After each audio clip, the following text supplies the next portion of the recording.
Ang binatilyong si Lucian Valuin ay may pambihirang kapangyarihan. Katunayan ay walang sinuman ang makatatapat sa kanya. Sa murang edad ay nasa ibang antas na ang kanyang salamangka. Pero sa mata ng lahat, isa lamang siyang playboy na walang plano sa hinaharap. Lagi siya sa bahay panuluyan, naglalasing kasama ang maraming kababaihan. Sermon ang lagi niyang napapala sa kanyang amang si Duque Valuin, dahil sa kahihiyan na idinudulot niya sa kanilang pamilya. Lagi siyang ikinukumpara sa kapatid niyang si Ronald, na puro karangalan ang ibinibigay sa kanilang pamilya. Ipinagtatanggol naman siya ng kanyang madrasta na si Morgana. Ito ang taga-ayos sa mga gusot niya. Pero alam niya na ang kabaitan nito ay pakitang tao lang. Bata pa lang siya nang mamatay ang kanyang ina.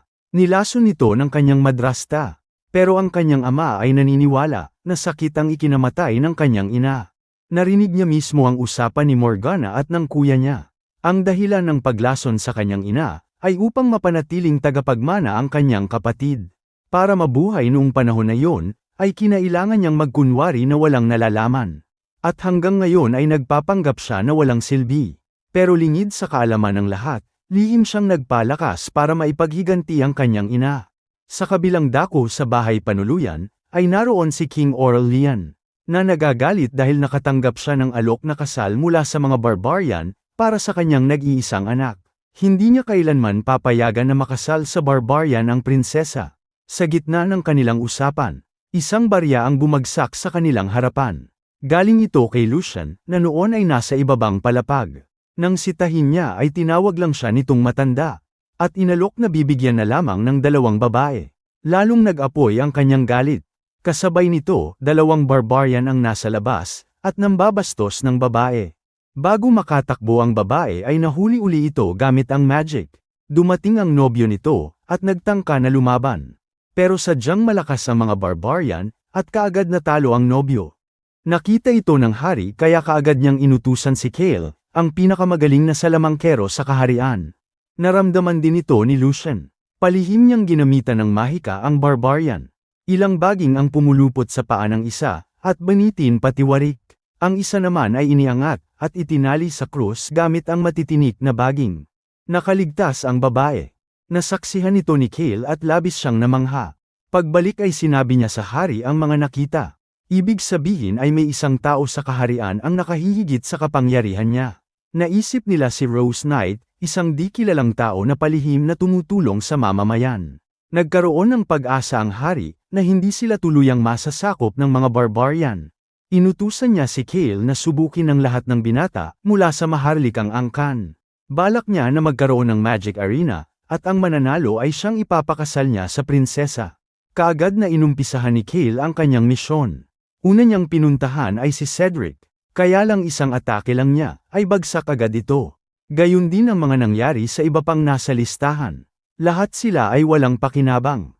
Ngayon ay si Ronald Valuin naman, na kapatid ni Lucian. Nadatnan niya itong nag-iinsayo sa labas. Labis na ipinagmamalaki ng kanyang ama, ang kanyang kahusayan. Ginagawa naman ng kanyang ina ang lahat, para siya ang mapili na mapapangasawa ng prinsesa. Pag-alis ng lahat ay lumantad si Cale, para subukin ang kakayahan ni Ronald. Nagawa naman itong lumaban sandali. Pero di nagtagal ay bumagsak din.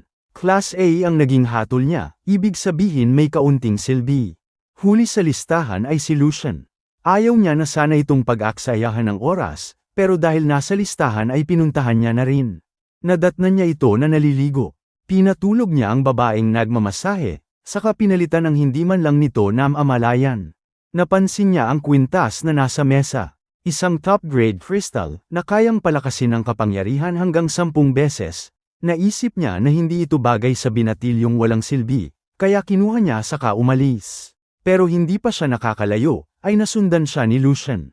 Bitiwan mo yan kung ayaw mong mamatay, sabi nito. Nagulat siya, hindi niya akalain na napansin pala siya. Kung gusto mong bawiin, kunin mo, sagot niya sabay bulsa sa kwintas. Nagsimula silang maglabas ng kanilang kapangyarihan. Namangha siya nang makita ang husay nito sa salamangka. Napagtanto niya na si Lucian, ang tumalo sa 2 barbarian noong nakaraang araw. Lalo siyang nagka-interes na makipaglaban. Gamit ang kristal ay pinalakas niya ang kanyang kakayahan ng 10 beses. Naglabas din si Lucian ng mas malakas na kapangyarihan. Sa pinagsama nilang lakas ay nasira ang ilang gusali. Tanaw ng mga tao, maging ng hari ang mga nangyayari. Sa bandang huli ng kanilang laban, ay natalo si Kale. Nabawi ni Lucian ang kristal. Bigay ito ng yumao niyang ina, kaya mas mahalaga pa ito kesa sa buhay niya. Sa palasyo ay sinadya ni Princess Isolde ang kanyang amang hari, para ipatigil ang Magic Arena dahil wala silang laban sa mga barbarian. Mapapahamak lang ang lahat ng binata sa kanilang lugar. Pero malaki ang tiwala ng hari na mananalo sila. Sa oras na yun ay dumating si Kale, sugatan at nanghihina. Pag-alis ng prinsesa ay sinabi ni Kale sa hari ang lahat. Nagulat ito nang mapag-alaman na si Lucian ang taong hinahanap nila. Nakakapagtaka lang kung bakit umaakto ito na talunan at walang silbi. Gayunpaman masaya ang hari dahil may pag-asa na sila na manalo sa mga barbarian. Kaagad na pinadalhan ng imbitasyon ang mga kasali sa kompetisyon. Banilinan si Ronald ng kanilang mga magulang na pagbutihin ang laban para sa karangalan ng kanilang pamilya. Habang si Lucian naman ay ipinakiusap ng kanilang ama na huwag nang pasalihin. Dahil magdudulot lang siya ng kahihiyan sa lahat. Ngunit mahigpit ang bilin ng hari na ang magkapatid ay dapat kasali. Walang magawa si Duke Evoluin. Dumating ang araw ng kompetisyon. Habang nagsasalita ang hari, naghihikab naman si Lucian. Pinagalitan na naman siya ng kanyang ama. Ang iba ay pinagtawanan sila. Bakit daw isinama pa doon ang kagaya niyang walang silbi?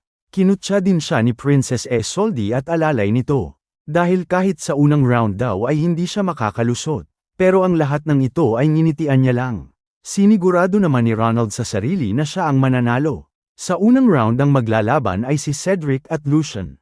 Bago bumaba ay mahigpit siyang binilinan ng kanyang ama na huwag siyang susuko.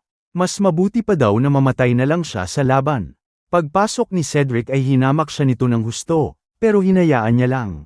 Hindi din siya umilag sa mga atake nito, bagkus ay nagkunwari pang umiiyak.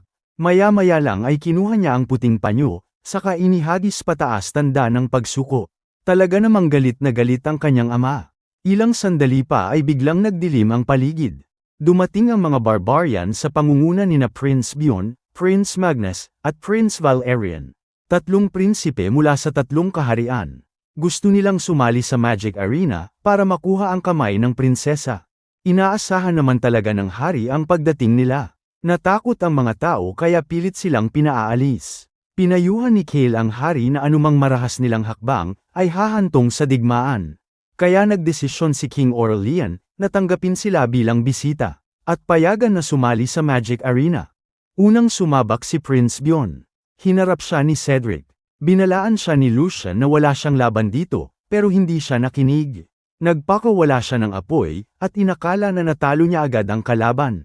Pero nang mawala ang usok ay hindi man lang ito natinag. Bago pa siya nakasugod muli ay inatake siya nito, at hindi na nagawang makatayo. Sumunod na sumugod ay si Tristan. Kaya lang isang suntok lang sa kanya, ay bagsak siya kaagad. Nagtataka ang hari kung bakit nakatayo lang si Lucian at hindi lumalaban. Kaya muli siyang nagsalita, na ang sinumang makatalo kay Prince Bjorn, ay magkakamit ng 10,000 na ginto, 1,000 na rolyo ng pinakamagandang tela, at 100 na kahon ng kayamanan. Hinintay nila ang reaksyon ni Lucian, pero hindi ito nagpakita ng interes. Samantalang si Ronald ay kinumbinsi ng kanilang mga magulang na lumaban. Dahil ito na ang hinihintay niyang pagkakataon. Ang una niyang atake ay sinalaglang ng kalaban. Sinundan niya ng mas malakas, na akala niya ay napuruhan ito. Pero nagulat siya nang makita ang mabilis nitong pagsugod, na hindi niya nailagan. Sa huli ay bumagsak din siya at natalo. Nag-isip ang hari kung ano ang mag-uudyok kay Lucian na lumaban. Naalala ni Kale ang sinabi ng isang matanda, na si Lucian noon ay tinaguri ang batang henyo sa Mahika. Pero nang mamatay ang kanyang ina, ay napariwara na ang buhay niya. Napagtanto nila na hindi kayamanan ang habol ni Lucian, kundi tunay na otoridad. Kaya binago ng hari ang kanyang pabuya. Ang mananalo sa laban ay tatawaging dakilang salamangkero. Pagkakalooban ng malawak na lupain, magiging kasapi ng konseho, magiging kapitan ng sundalo sa palasyo, at pinuno ng mga salamangkero. Labis ang tuwa ng mga barbarian. Iniisip nila na wala ni isa doon ang makakatalo sa kanila. Napaisip si Lucian, pag nagkataon mas magiging mataas ang ranggo niya sa kanyang ama. Kaya tinanong niya ang hari, kung tutupad ba ito sa mga binitiwang salita. Ang salita ko ay batas, tugon ng hari. Ngumiti siya at sa isang iglap nag-iba ang kanyang kasuotan. Ganado na siya ngayon na lumaban. Tumutol ang prinsesa sa pasya ng kanyang ama. Dahil si Lucian ay magdudulot lang ng kahihiyan sa kanilang kaharian. Sinubukan din ni Duke Valuin na pigilan si Lucian, pero nangako siya na hindi siya matatalo. Paglapag sa arena ay kinutya siya ng kalaban. Naglabas ng sandata, at kaagad na sumugod. Pero hindi siya nito magawang patamaan. Gulat na gulat si Prince Byon, at ang dalawa niyang kasama. Dahil walang sino man ang nakakailag sa atake na yun. Sa galit ay inilabas nito ang buo niyang kapangyarihan, at nagtagisan sila ng galing.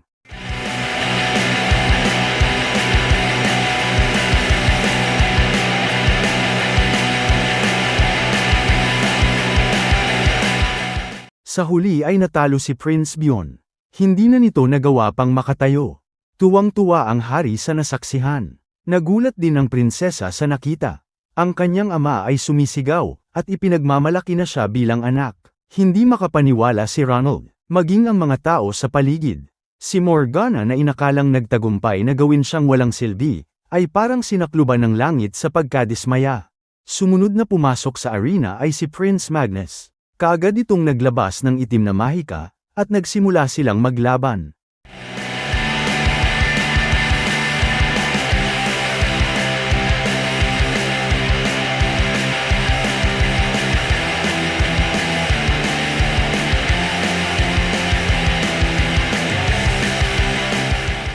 Bumagsak si Prince Magnus na duguan. Unti-unti nang humanga si Princess Isolde sa kanya. Lahat ng tao ay tuwang-tuwa. Huli niyang kakalabanin ay si Prince Valerian, na kaagad nagpakawala ng apoy na mahika bilang babala. At nagsimula na nga ang totoo nilang laban.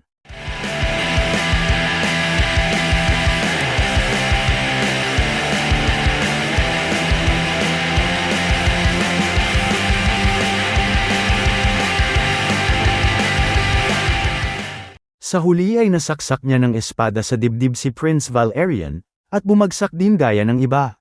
Nagbunyi ang mga tao sa kanilang tagumpay. Tuwang-tuwa si King Aurelian.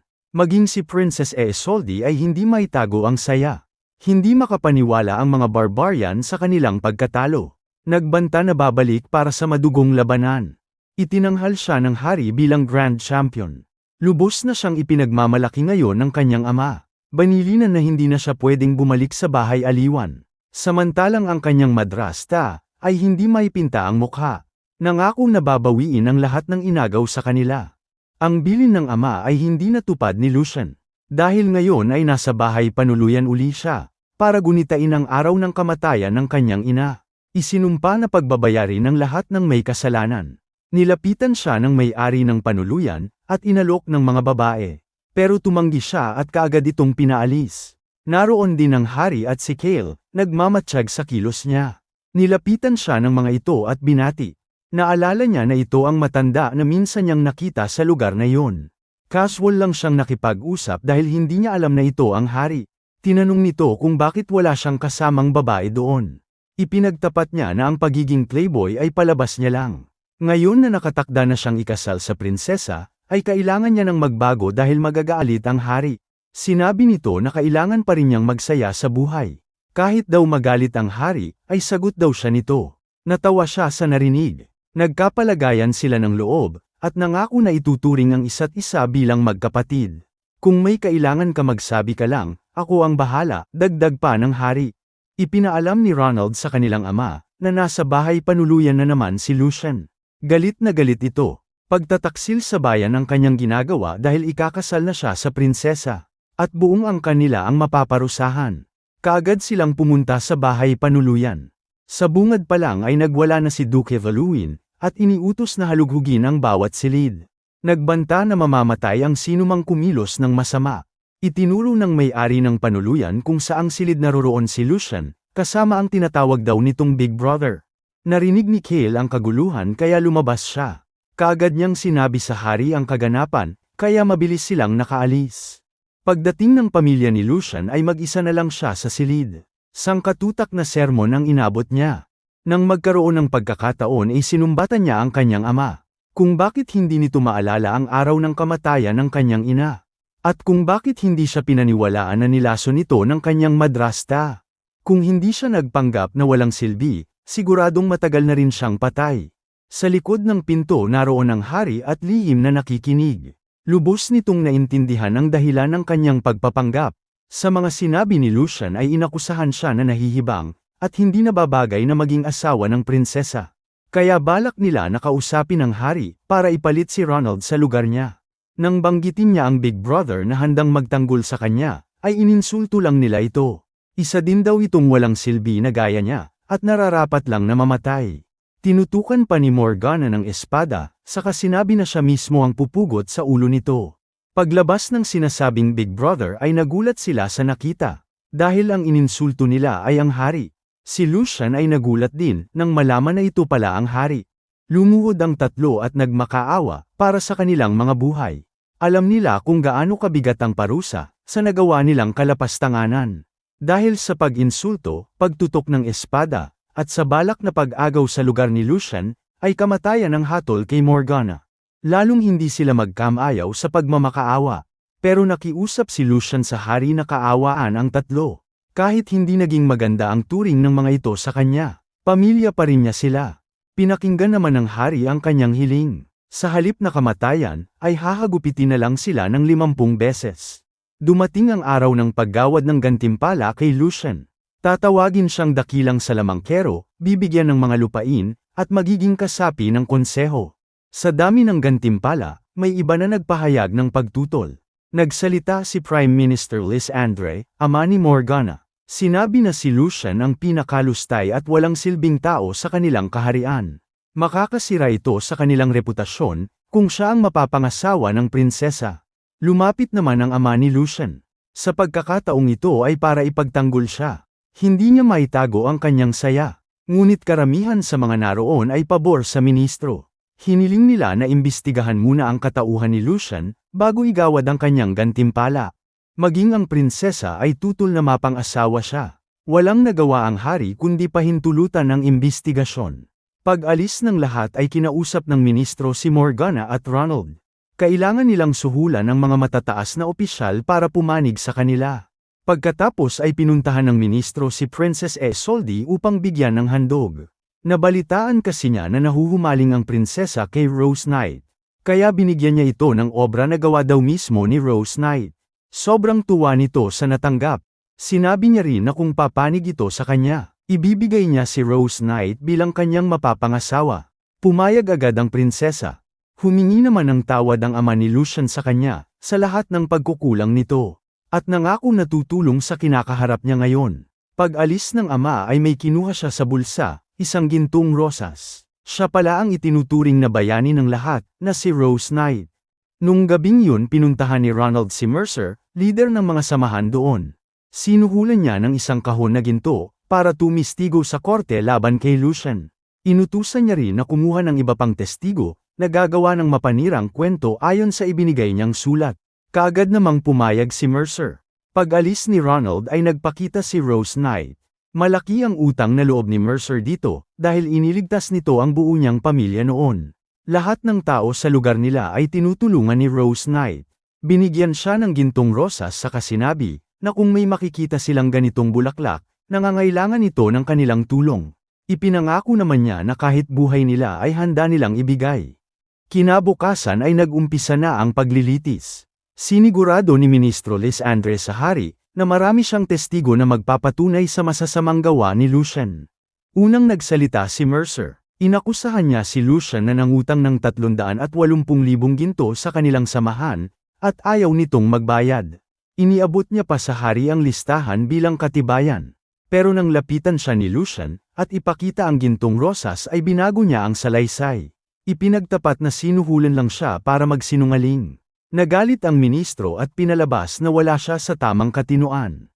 Tinawag ang isa pang testigo. Sinabi naman ng aling ito na sinira ni Lucian ang buhay ng kanyang anak kaya nagpakamatay. Pero nang makita ng babae ang bulaklak, ay nagbago din ang kanyang testimonya. Ang totoo ay binibigyan sila ni Lucian ng pagkain para hindi sila magutom. Kaya siya nagsinungaling ay dahil may banta sa buong pamilya nila.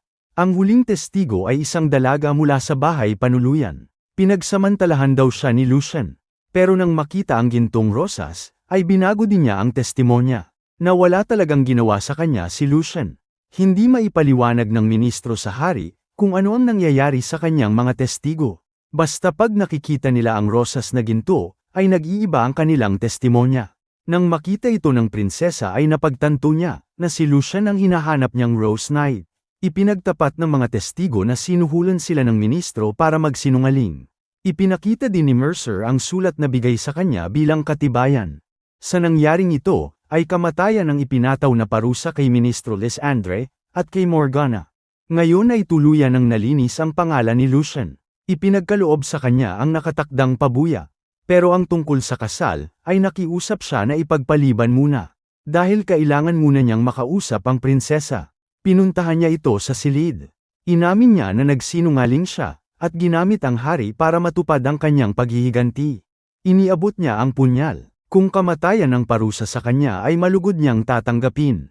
Pero hindi siya nito magagawang patayin, dahil siya ang Rose Knight na pinapangarap nitong makasama. Tinapat niya ang prinsesa na hindi niya ito mahal. Kaya kakausapin niya ang hari para kanselahin ang kanilang kasal. Nagmakaawa ito pero hindi niya pinansin. Pero nangako siya na kung kailangan siya nito ay kaagad siyang darating. Pag-alis niya ay sumumpa ang prinsesa, na hindi siya titigil hanggat hindi niya nakukuha ang puso ni Rose Knight.